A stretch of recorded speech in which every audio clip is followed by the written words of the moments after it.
we're assuming that a dedicated outdoor air unit delivers conditioned outdoor air directly to all three zones, and a fan coil in each zone provides heating or cooling. In this case, since the ventilation system delivers only outdoor air and no recirculated air, the required system intake flow, V sub OT, is simply the sum of the zone outdoor air flows. So for our example, the intake for this dedicated outdoor air unit needs to be 1200 CFM, or 300 plus 400 plus 500. Now for the multiple zone recirculating system, which is more challenging. For our example, we're assuming that one VAV air handler serves all three zones, and each zone has a VAV box to vary the cooling or heating. The primary air leaving the air handler is a mixture of outdoor air and air that has been recirculated from the zones. All zones receive the same fraction or percentage of outdoor air. As a result, while the critical zone, that is the zone that requires the highest percentage of outdoor air, while it is properly ventilated, the other zones served by the system are overventilated. Therefore, the air that returns from these non-critical zones contains some unused or excess outdoor air. Most of this unused outdoor air recirculates. That's good, and the calculations in Standard 62 give you credit for this unused air. But some of this unused outdoor air leaves the building in the exhaust air streams. In other words, some outdoor air enters the system intake, passes through these non-critical zones, then leaves the building without using up its full diluting potential. Some of the outdoor air brought into the system is wasted because of overventilation in non-critical zones. To account for this, Standard 62 requires the designer to determine the system ventilation efficiency, or E sub V, in order to calculate the intake airflow for this type of system. The ventilation rate procedure includes two methods for determining E sub V. You can either use the default value provided in Table 6-3, or you can calculate it using the procedures outlined in Appendix A of the standard. The default approach is pretty simple, so it takes less time. However, the calculated approach is more accurate and often results in a higher efficiency and lower intake flow, so it may be worth the effort. Here are the steps to determine the required system intake flow for a multiple zone recirculating system. Again, this assumes that we've already completed the zone calculations. The first step is to calculate each zone's outdoor air fraction. Second, we find the uncorrected outdoor air intake, followed by the third step of determining the system ventilation efficiency. And finally, the fourth step, we calculate the required system outdoor air intake flow, V sub OT. We'll walk through these steps using our same three-zone example, with the same zone outdoor air flows already calculated. We'll start by performing these calculations for the cooling mode, so air distribution effectiveness is equal to 1 for each of these zones. Later, I'll show how the results might change in the heating mode. This system includes a central air handler or rooftop unit that mixes outdoor air with recirculated air, and then delivers this primary air to individual single-duct VAV boxes. These boxes vary the airflow delivered to each zone. As a precautionary note, we want to emphasize that this example is not intended to reflect a real-life system. Our purpose here is to demonstrate the calculation methods, so we tried to make the numbers simple rather than realistic. Your bibliography lists a series of articles that Dennis wrote for the ASHRAE journal. They go through these calculation procedures in detail using a more realistic example. So the first step is to calculate the fraction of outdoor air required in the primary air delivered to each zone. This is called the zone outdoor air fraction, or Z sub PZ. This is the ratio of zone outdoor airflow required to the primary airflow delivered to the zone. The larger the ratio, the richer the concentration of outdoor air required to meet the zone's ventilation demand. In a VAV system, the primary airflow changes as the space load changes. So this fraction is higher when zone primary airflow is lower. Standard 62 comments on this by stating that for VAV systems, you should use the lowest primary airflow that's expected to occur at the design condition being analyzed. Now, the most conservative approach would be to use the minimum airflow setting of the VAV box. That would result in the highest outdoor air fraction.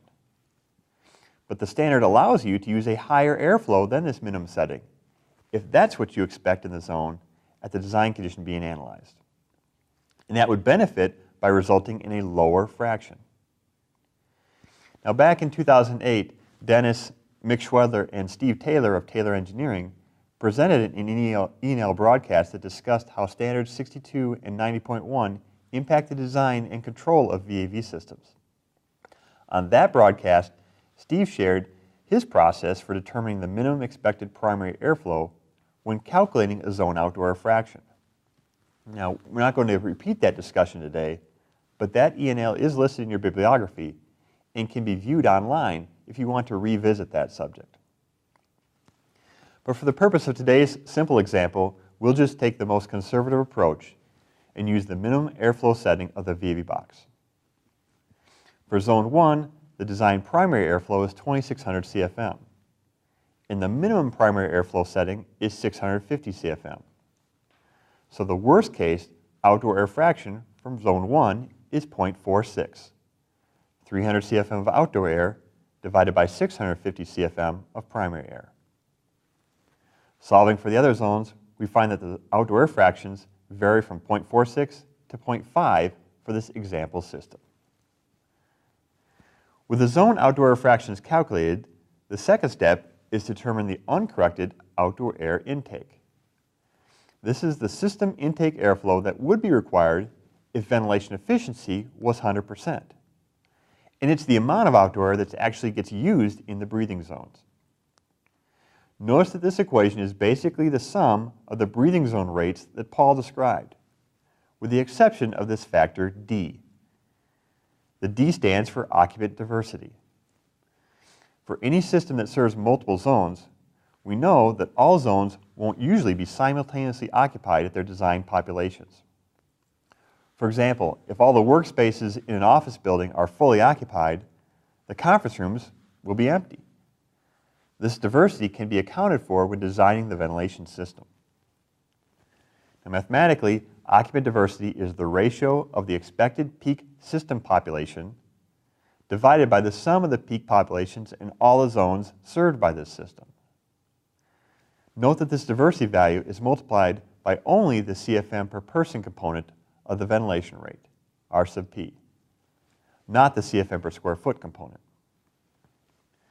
So calculating occupant diversity for our example, the peak population for Zone 1 is 30 people, 40 people for Zone 2, and 50 people for Zone 3. So the sum of these peak zone populations is 120. Based on the expected peak population of 80 people for the overall building, the occupant diversity factor is 0.66. With diversity calculated, next we'll sum the breathing zone rates. The people-related component of the breathing zone airflow is the CFM per person rate times the peak zone population. The sum of these three zones is 600 CFM. But again, that portion is reduced by multiplying by occupant diversity. The building-related component is the CFM per square foot rate times the floor area. The sum for these three zones is also 600 CFM. But again, this is not affected by occupant diversity. Adding these two components together, the uncorrected outdoor air intake is 1,000 CFM for our example. Okay, so far we've calculated the zone fractions and the uncorrected intake. The third step is to determine the system ventilation efficiency. As I mentioned, you can either use the default value provided in Table 6-3 or calculate it using Appendix A. We'll start by walking through the calculation procedure from the appendix. Then later we'll compare those results to the default method using this table. Calculating system ventilation efficiency is a three-step process. First, we determine the average fraction of outdoor air in the system, or X sub S. This is the uncorrected outdoor air intake we just calculated, divided by the total system primary airflow. Then we calculate a ventilation efficiency for each zone. For systems with a single recirculation air path, calculating zone ventilation efficiency is fairly simple. For those systems with a secondary recirculation path, more assumptions and calculations are involved. But once the zone ventilation efficiencies are known, the final step of determining system ventilation efficiency is easy. It's simply equal to the smallest zone ventilation efficiency. For step 3A, to calculate the average outdoor air fraction, we need to know the total system primary airflow, or V sub PS. Appendix A defines system primary airflow as the sum of the zone primary airflows. However, for a VAV system, the maximum airflow delivered by the supply fan, often called the block airflow, is less than the sum of the peak zone airflows because of load diversity. This block airflow can be obtained from load calculation software or by assuming some load diversity factor. For our 3-zone example, load calculation software determined that the peak or design airflow for zone 1 is 2600 CFM, 3400 CFM for zone 2, and 4000 CFM for zone 3. The sum of these peak zone airflows is 10,000 CFM. However, the software also calculated the block airflow for the system to be only 6,000 CFM, again due to load diversity. To complete step 3A and find the average outdoor air fraction for the system, we divide the uncorrected intake, which we calculated to be 1,000 CFM, by the total primary airflow for the system, which is 6,000 CFM. So X sub S is equal to 0.17. Step 3B is to calculate ventilation efficiency for each zone. This represents how efficiently the system delivers outdoor air from the system-level intake to each individual breathing zone. As I mentioned, this calculation is simple for systems with a single recirculation air path, but more involved for systems with a secondary recirculation path. Hey Dennis, can you give us some examples of systems that might use either of these two approaches? Well, in a system with a single recirculation path, all the air supplied to each zone is a mixture of first-pass outdoor air and system-level recirculated air. No air recirculates locally. Single-duct VAV systems are probably the most common example. In these systems, the VAV terminals include a primary airflow sensor, an air modulation damper, and possibly a heating coil. Other less common examples of single-path recirculation systems are dual-duct systems that use a single supply fan, constant volume reheat systems, and multi-zone systems.